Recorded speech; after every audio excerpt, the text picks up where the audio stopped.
Mes amis arrivent à tous les sièges. Nous sommes perquisitionnés chez tout le monde, c'est-à-dire la secrétaire générale du groupe à l'Assemblée, mes anciens assistants chez eux, qui ont vu débouler aussi les flics à 7 h du matin. On leur prend leur téléphone, on leur prend leurs ordinateurs. Au siège du parti de gauche, dont je suis membre, au siège du mouvement La France Insoumise, ainsi que chez tous mes assistants, d'autrefois et d'aujourd'hui. Voilà le début du nouveau ministre de l'Intérieur et de la ministre de la Justice.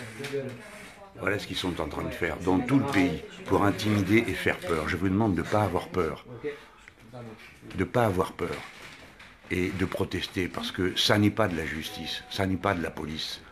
Nous ne méritons pas un déploiement pareil. On croirait l'arrestation de je ne sais pas quoi, d'un gang, d'une bande. D'accord? Voilà à quoi sont occupés ces gens. D'accord? Il y en a partout. Imaginez-vous mes pauvres assistants d'il y a quelques années qui tout d'un coup voient ces équipages débarquer chez eux, leur prendre leur téléphone, fouiller leurs ordinateurs, tous les disques durs de ma famille politique, des gens qui m'ont approché depuis 5 ou 6 ans, sont confisqués et aspirés. Ce n'est pas normal. Ce n'est pas normal. Ce n'est pas de la justice. C'est plus de la politique. Cette affaire, elle a lieu à propos des assistants parlementaires que j'avais lorsque j'étais député européen. Ce signalement, comme ils disent entre guillemets, cette dénonciation, a été faite par Madame Dumontel, quelqu'un du Front National, qui elle-même a dit que c'était une plaisanterie. Donc tous ces gens-là sont au service d'une plaisanterie.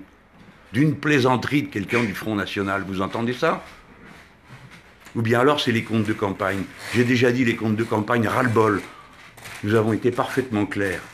Et donc maintenant je demande qu'on refasse tous les comptes de campagne. Et je demande si on va faire des perquisitions dans le bureau du président de la République, M. Macron, parce que lui aussi il a une enquête préliminaire. Nous allons vous le faire payer politiquement. Je demande aux gens qui m'écoutent là, racontez partout, montrez ces images.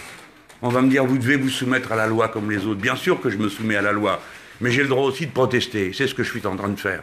8 personnes chez moi, à 7 h du matin, en file dans le couloir, au siège des organisations du mouvement.